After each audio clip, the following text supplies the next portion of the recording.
Now, on Queer News Tonight, we discuss the queer headlines. Despite Biden's strong economy, some prefer Trump. What will LGBTQ+ do in November? Laugh with Miss Richfield 1981 in Bad Advice at Sunshine Cathedral on February 17th. Can I just say, love? Netflix's Alexander, The Making of a God, sparks debate over the portrayal of Alexander the Great's sexuality. Ronnie Larsen's musical Seaman comes to the Foundry, boasting impressive ticket sales and promising a rollicking adventure of historic discovery.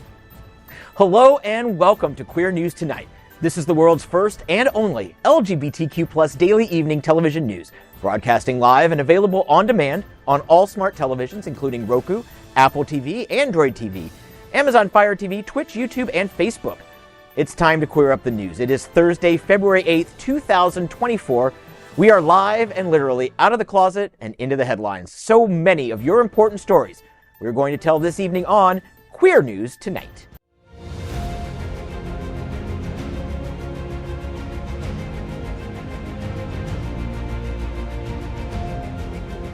This is the world's first live daily LGBTQ evening news show, literally out of the closet and into the headlines on Queer News Tonight.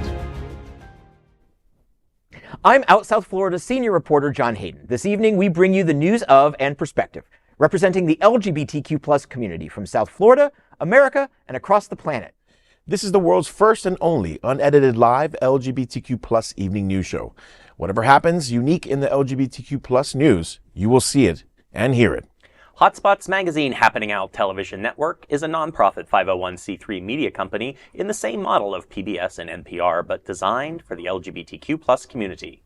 Our mission is to support the 10 pillars of our LGBTQ+ community. We want to inform and educate the key issues of our Black community, Latino, lesbians and queer, women, trans, students, youth, seniors, HIV/AIDS, healthcare, business, social justice, and faith. Help us support our community. We are part of one of the largest LGBTQ+ media companies in America, Hotspots Magazine and Happening Out Television Network.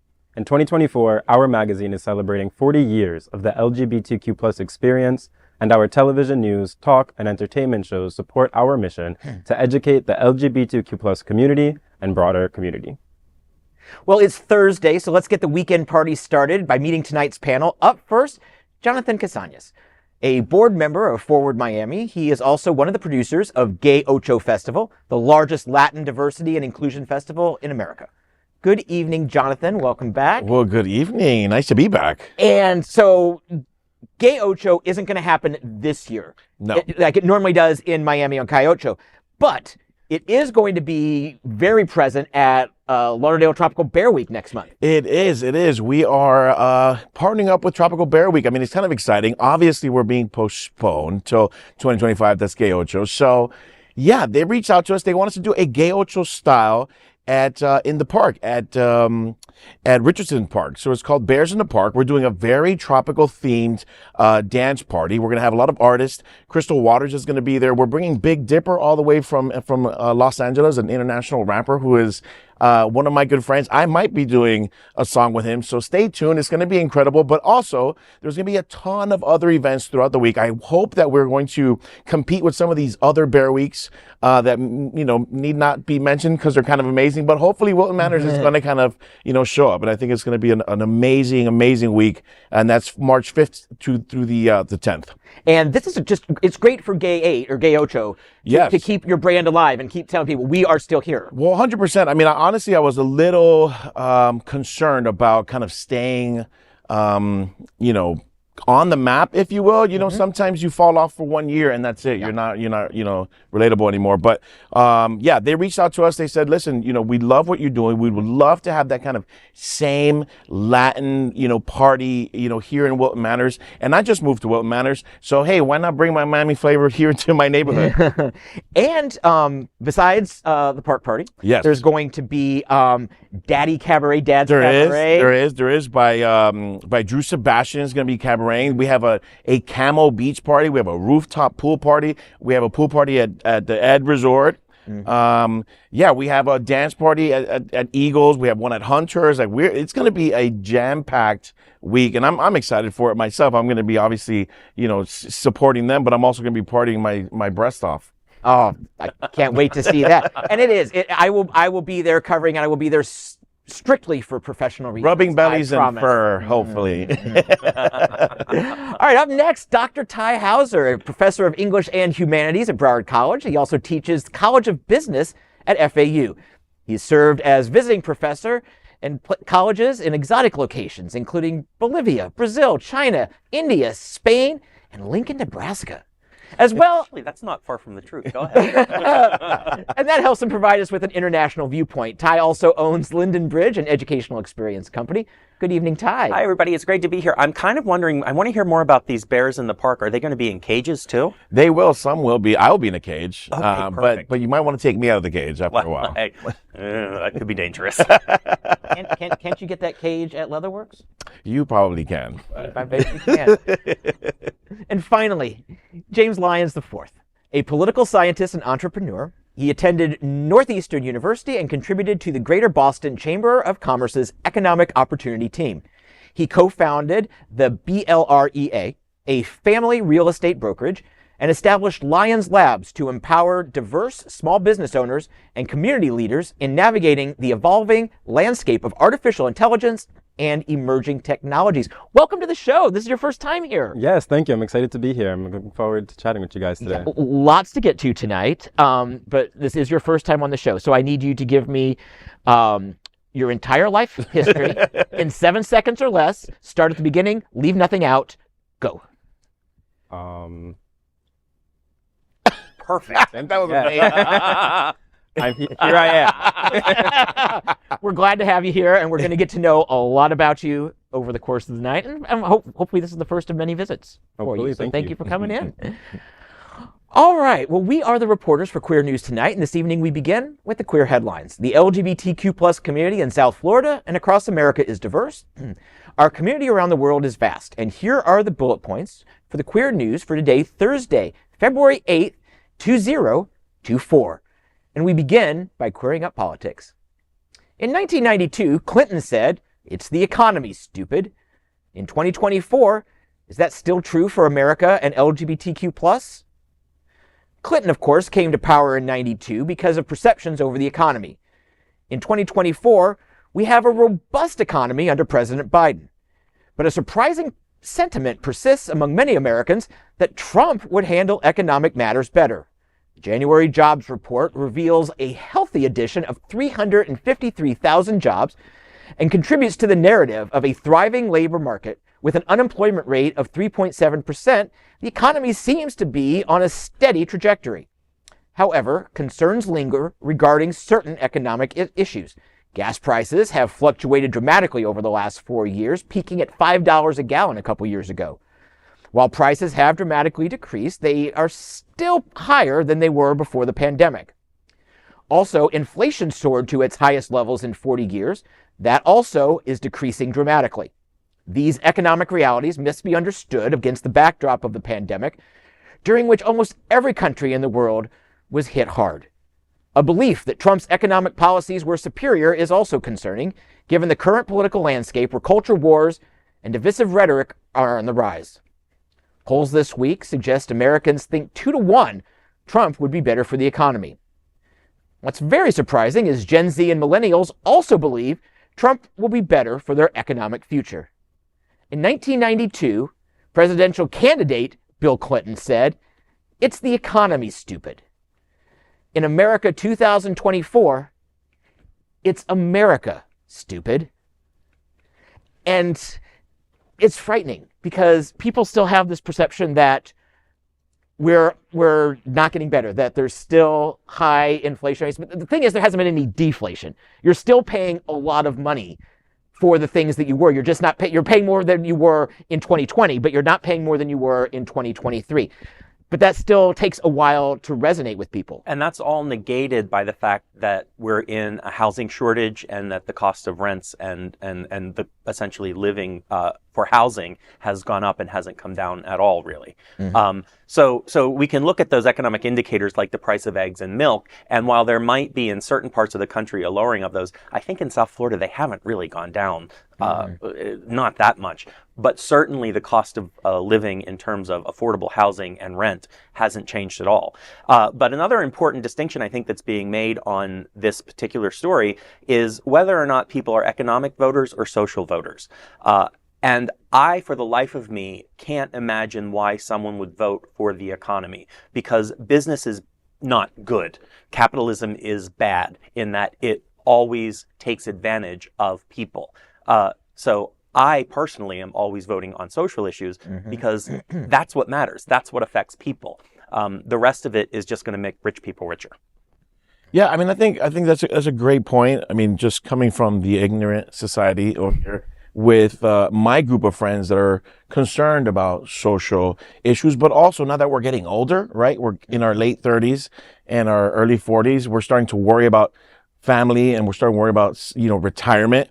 And so it's become apparent to us that as you get older, things need to start making sense financially. But who can we trust and where is the timing? And it always seems like when it comes to election time, then that is when things start to change. And I think it's a little too late now, where a lot of my friends are starting to trust the Trump route than they are the Biden route.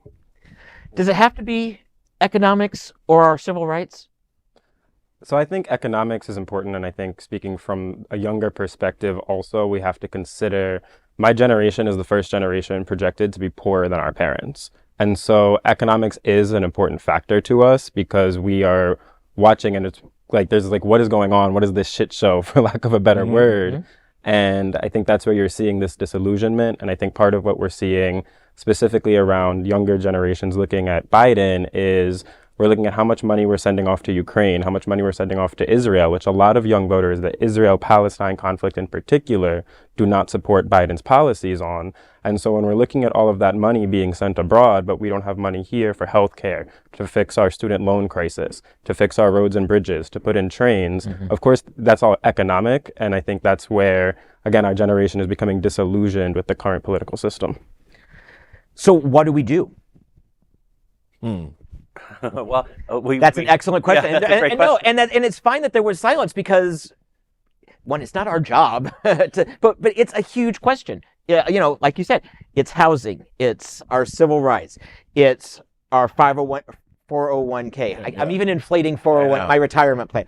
It's all of these things. I have a 403b because I'm an educator, so that's smart. No. But it also changes state to state, right? Like I feel like our wages are not going up, but our cost of living goes higher. Right. So here in the state of Florida, it's become a lot tougher to find a job to really take care of the small things, the easy things like rent and food. And so a lot of us are like you said, we're not making as much as our parents are. Where our parents bought their houses for $30,000. Well, there isn't a house here in the state of Florida or less than $600,000 that you can live comfortably in. It's really, really tough in those terms. Yeah, unfortunately, Florida doesn't matter. Florida doesn't matter. What's the cost of living in or around Detroit? What's the cost of living outside of Pittsburgh? What's the cost of living in Vegas? Oh, spoiler alert, you have better luck on the slot machines. Yeah. But that's where it matters. No one cares how much we're paying for our rent in Florida because there's no votes to be had, and therefore there's no real promise or reason to come here. Well, and that's going, I think, toward the answer to your question is what's there to be done. It's eliminating the two-party system and getting rid of this idea that politicians control voters. So we really need to take back our right to tell people what to do at the state and national level, and we need to get more competition of people wanting to fill those public service positions. That makes perfect sense to me. And I think that, we hear a lot about people saying, oh, if you vote third party, you're giving the election away to whoever. But I think especially in our local, state and local elections, voting third party actually makes a lot of sense and is a way to break up that two-party system. People don't realize that the majority of the laws that affect your daily life come from your state government, not from Washington. But we put all this attention on the president, on Congress, but we need to turn our attention more locally and say, okay, who are our options here, and understand they actually have a viable ability to get into office at that level. Not an easy question. We've put out some ideas. Let us know what you think. Drop your thought in the comments section. There's nothing that we can't do if there's nothing we can do unless we solve it together. So let us know what you think. Drop it right. That doesn't look good. Drop it like check out my comments section. Tai. Okay, next, let's queer up entertainment. Miss Richfield 1981 at Sunshine Cathedral Center for the Performing Arts on February 17th.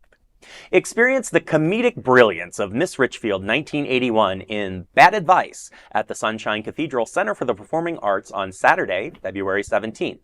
Miss Richfield is offering audiences a new show as she dispenses a humorous blend of advice that's sure to entertain.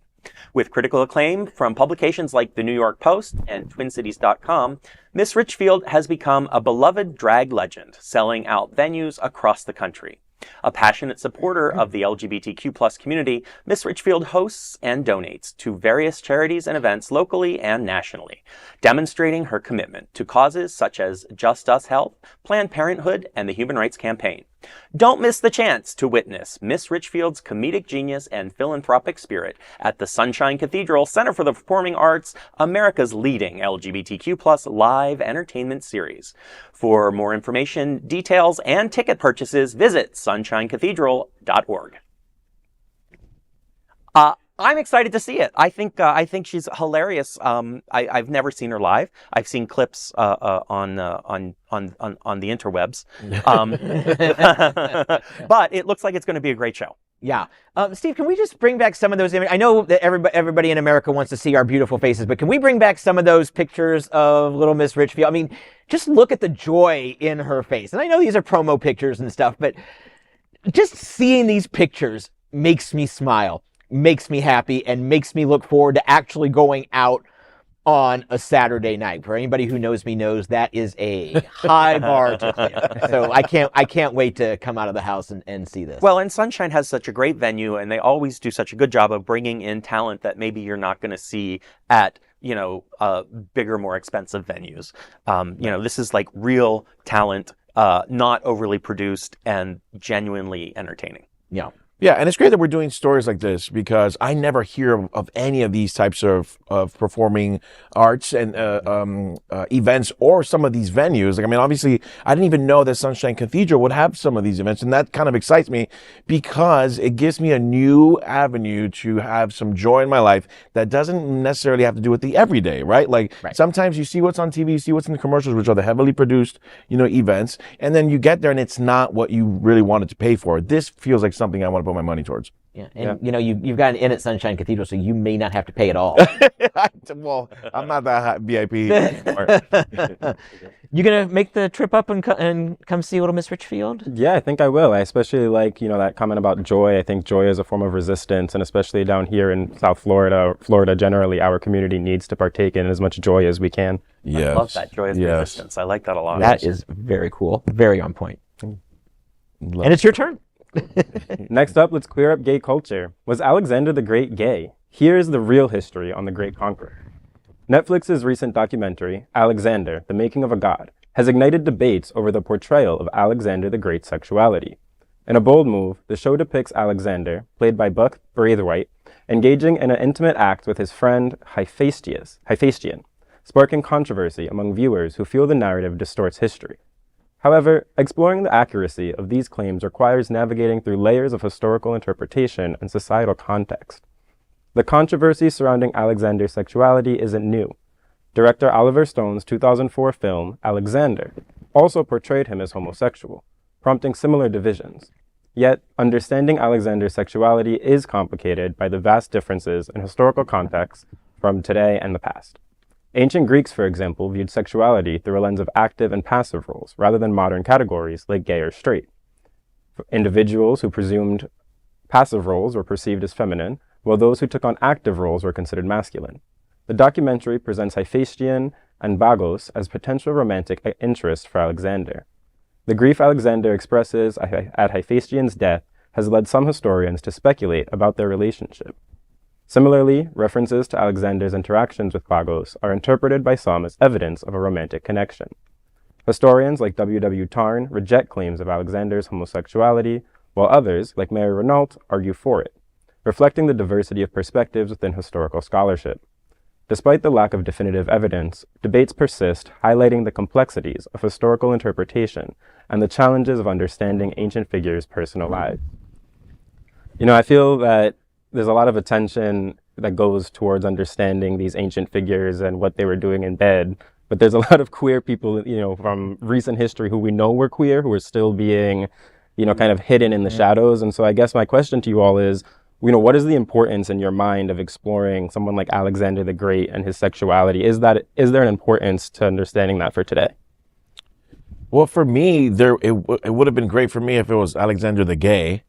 I think that would have changed my life a little bit. I think it would have changed the trajectory of all of our lives if it was kind of known definitively that he was gay. Sure, there are people for sure that we need to pay attention to that aren't given their flowers, that are struggling, even, and I say the simplest, but even for being gay in this state of the world where it seems like it's easier to be, but really it's not. We're still kind of struggling with the same things that we've been struggling with for hundreds of years. Do I think it would have been easier for us if, our ancestors were gay? Yeah, sure. So if Alexander the Gay was Alexander the Gay, I think I would have been relieved. Now, Dr. Houser, you have feelings about this. Well, so to answer the question directly and then to kind of go off and be a Dr. Houser about it, I agree that we need to have a wide variety and plethora of experiences that are being shared and told. And so certainly, we need to spend time on modern stories as well as on ancient stories, because the ancient stories are what give our history a validity and what give our history strength, in the same way that the kind of dominant narrative of the straight white man has been the dominant narrative for so long. To add this story is to add a bit of dominance that Alexander probably enjoyed, add a bit of dominance to that narrative as well. But in terms of Alexander the Great, so one of the things that I love, and I haven't started the series yet because I didn't realize it was a docudrama, and I wasn't in a state to engage with it as a docudrama when I started it. Okay. So I'm going to start it as soon as I have a chance. But so they have experts and they have authorities on this that are talking about this. The only reason why you would argue that he wasn't gay is because the Greeks didn't have a word for homosexual sex. It was just sex. The passive role was always the younger kid, and the active role was always the adult male, because the relationship was the man was there to take care of the boy. And more often than not, he was a fairly young boy. It's something that we wouldn't allow to happen today. But they didn't see anything wrong with it. It was expected, and it was also expected to stop at a certain time. It wasn't expected to be something that went on forever, although lifelong friendships and relationships did happen and grew.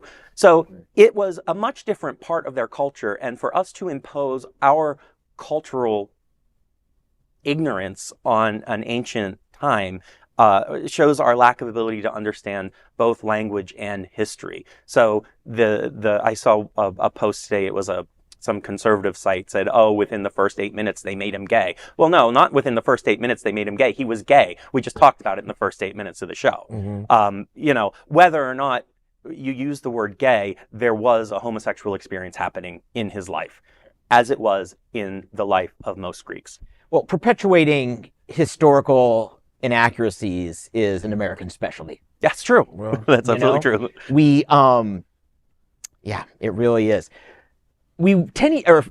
Almost 20 years ago now, when Oliver Stone's film came out and people talked about it, and I was like, okay, but I think it's more important that they do discuss it today than back then, because we are literally trying to be erased. There are legislatures from coast to coast that are trying to erase us. So yes, I agree. We do need to tell the stories of our contemporary LGBTQ plus brethren. But as long as Netflix is gonna make this, and it's let's be honest, it's probably queer baiting drama, and they're loving this this debate. But as long as they're gonna make it, let's make it historically accurate. And I believe that on an archaeological dig, they found a bottle of Uber Lube. So I think that pretty much settles the debate right now. How did I know you were going to say that? I hope they make it hot. All right. Well, next, let's queer up South Florida and Florida. Ronnie Larsen Foundry Theater finds seamen in landlocked Wilton Manors starting February 22nd. Ronnie Larsen, a multifaceted artist known for his dynamic productions, is gearing up for his latest theatrical endeavor, Seamen. This campy and adventurous musical reimagines Captain James Cook's historic discovery of Hawaii, promising a rollicking ride filled with seafaring antics and humor. Excitement for Seamen is palpable, with tickets officially on sale, generating an impressive $12,373 in just one day. Kind of like my OnlyFans. The show's total advance sales have already reached an over $17,000, a remarkable feat for the Foundry production. Under the creative direction of writer and director Kalani Whitford, Seamen offers a unique entertainment experience for audience aged 18 and over. Although you'll giggle like it's 12-year-olds. Yes. Anticipation is high, and performances are already more than 50% sold out. Set to play at the Foundry in Florida from February 22nd to March 31st, Seamen is just one of Larsen's exciting projects on the horizon. From Bathhouse Boy to Daniel's Husband, Larsen's diverse repertoire is set to captivate Florida audiences. Tickets and further details are available at ronnielarsen.com. Wilton Manors loves seamen! Seamen coming soon! Woo! Well, Seamen coming soon. I'm sorry, I'm 12. Yeah. I'm 12. glad that I got this story because I got to say seamen like 6 times. And I got to giggle like 7 times. And I love semen on your tongue like that. I do too. So I'm definitely going to watch this. This is another one of the stories I probably wouldn't have heard unless I was on the show or watched the show. So I'm really excited to see it. I'm assuming these men are naked, no? Are they? They looked. Yes, for part of it, I'm sure they will be. I went to the Foundry 2 or 3 weeks ago and saw, I think it was 10 naked men. It was a number. And naked men. Yeah. It was really good. The theater is great. It's a little intimate space. It's what we would call a black box. And it was a lot of fun. So I'm sure this is going to be equally as good and illuminating. Like the blue light illuminating? Oh. No, we're not going to your bedroom, John. Okay, so now am I going to need to give you our HR rep's number after this, or are we cool? I think we're good. Okay. Good. Okay. Provocative theater, is that your thing, or? Yes, although I think just looking at some of the pictures, I found the word diverse a funny word to use to describe his repertoire. Oh. And I'll leave it at that. Semen can be diverse. Can be. A couple things. First off, I don't think you're allowed to do a performance at the Foundry without some nudity, whether it's the ticket taker when you first come in, or sometime during the show. But Ronnie always puts on these really fun shows, so I'm looking forward to that. Also, if you want to go, we said they're more than half sold out.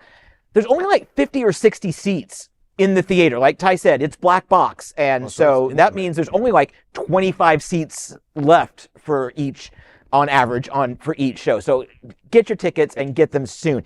And also, just a point of clarification, Wilton Manors is not landlocked. We are literally an island city, which means we are surrounded by water. That's the city slogan, the island city. So feel free to bring your boat, but dock it up at my friend's house. Mark and Scott, they've got plenty of boat frontage space, so you'll be fine. So bring your boat, because we are a very seafaring city. Filled with semen. Filled with semen. Oh, Lord. Next, we queer up travel. Visit Lauderdale celebrates Black History Month. Visit Lauderdale is doing this by celebrating a rich heritage of the Black community with various events and activities. And every queer community member is invited to explore this cultural experience. The Old Dillard Museum, a historic landmark that once served as the first public school for Black children in Fort Lauderdale, now stands as a beacon of cultural preservation. Its jazz-themed exhibition space hosts live performances and showcase artifacts that illuminate the community's vibrant history. History Fort Lauderdale preserves memories of Seminole people and early settlers while also highlighting the city's oldest Black community. For kids, the Carver Ranch's branch library offers fun Black History Month kits. On February 15th, Jazz Reflections celebrates Black women in jazz. The Ali Cultural Arts Center remains a vital cultural hub for the African American community. Throughout the year, venues like Broward Center showcase talented Black performers. In Fort Lauderdale's oldest Black community, the Sistrunk Historical and Festival Parade brings history to life with parades, street festivals, and local vendors. That's on February 24th.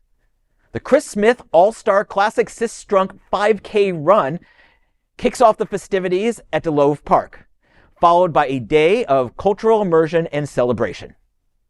Other community events like Kijiji Moja at Lincoln Park on February 17th continue the Black LGBTQ+ celebration, while Miramar's Afro-Carib Festival held on the same day adds Caribbean flair to the festivities, uniting the Black LGBTQ+ community and others in joyous celebration. And there's a lot to be said. First off, yes, we should always, of course, be doing this, but it's especially important this year when so many underserved communities are being literally tried to be erased by our governor and the Republican fascists in Tallahassee. So get out to one of these events. There's a whole month of them. Also, I should mention the Hotspots Happening Out Art Gallery with Dennis Dean on February 18th, I believe, is having a wonderful art exhibition featuring Black artists.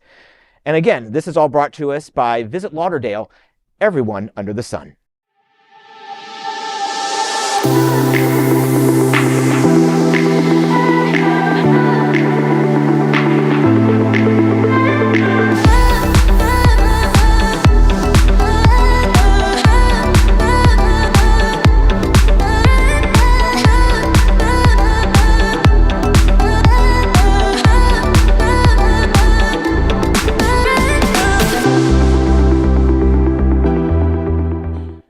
Next, we are proud of our special partnership with Sunshine Cathedral, the world's largest queer church here in Fort Lauderdale. Supporting that partnership, we are broadcasting from our permanent set here at Sunshine Cathedral at the Happening Out television studios. We broadcast Sunshine Cathedral's Sunday international service at 10:30 a.m.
Well, we finish tonight's Queer News headlines with a segment we call LGBTQ plus 1 Minute News. LGBTQ plus 1 Minute News, let's queer up trans rights.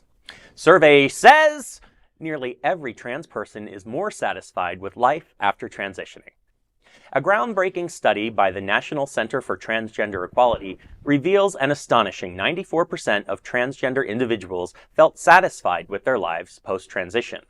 With over 92,000 participants, the 2022 U.S. Transgender Survey reveals the following data. Results indicate an overwhelming 98% satisfaction rate among those undergoing hormone replacement therapy, with less than 1% reporting dissatisfaction. Similarly, 97% of respondents who underwent gender-affirming surgery experienced increased satisfaction. But, on the flip side, many of those faced a lack of support from those around them. Only 67% of adults whose families were aware of their transgender identity reported receiving support, while 12% encountered unsupportive reactions. LGBTQ plus 1 minute news. Let's queer up business. Seattle LGBTQ plus venues win major victory after state raids. Following public outcry over raids at Seattle LGBTQ plus bars, the Washington State Liquor and Cannabis Board has halted enforcement of lewd conduct regulations. The board communicated this decision to state officials and declared it wouldn't issue citations for violations observed during the raids. The board also confirmed that its participation in joint enforcement team has been paused. It has proposed amendments to the lewd conduct rules during its February 6th caucus, and the voting on this matter is scheduled for the upcoming week. State Senator Jamie Peterson, the out-gay majority floor leader, said the lawmakers are taking every possible measure to repeal the lewd conduct regulations.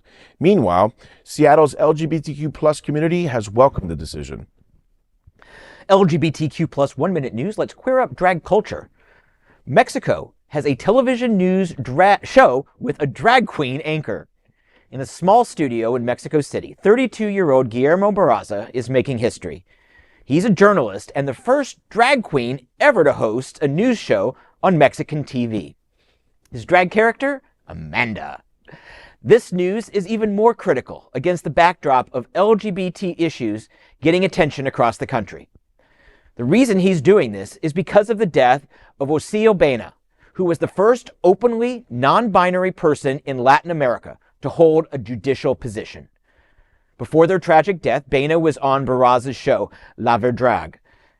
They were found dead alongside their partner in Mexico with several razor cuts on the body. This sent a wave of fear through the LGBTQ plus community of Mexico. But despite the increasing danger, Barraza says the show must go on. LGBTQ plus 1 minute news. Let's queer up entertainment. Schitt's Creek Catherine O'Hara joins seasons 2 of The Last of Us. Beloved actress Catherine O'Hara, known for iconic roles in Beetlejuice, Home Alone, and Schitt's Creek, is set to star in HBO's The Last of Us Season 2. Her role remains undisclosed.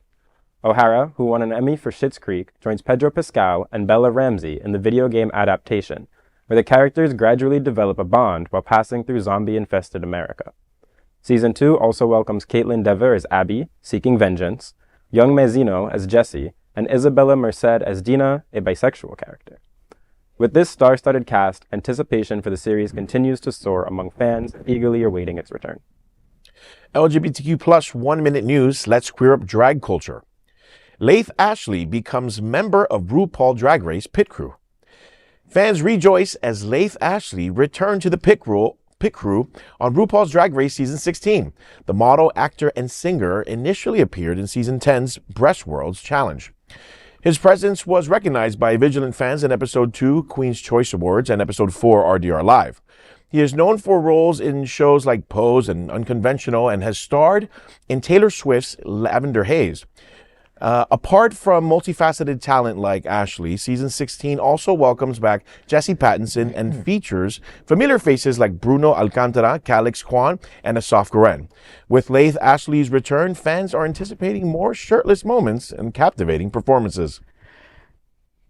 Well, that is today's news for the LGBTQ plus community on the world's first and only daily LGBTQ plus evening news show. Sorry. If our community is important to you, which I hope it is, share this news and your friends and family.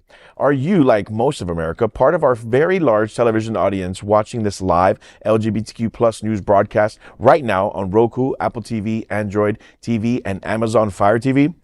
Queer News Tonight is the only live LGBTQ plus digital television show in the world that is out of the closet and into the headlines. We need your support. If our community is to grow, we must tell our stories and bring them to the attention of the broader world. This is the only place in the world that tells these types of LGBTQ stories in motion and sound. That is the passion of Hotspots Magazine, Happening Out Television Network, and Queer News Tonight. I'm John Hayden. And on behalf of these LGBTQ plus reporters, the anchors of Queer News Tonight, including Jonathan Casañas, Dr. Tai Houser, and our newest friend, James Lyons IV. We will see you daily at 8 p.m. And to our LGBTQ plus world, we wish you a very good night.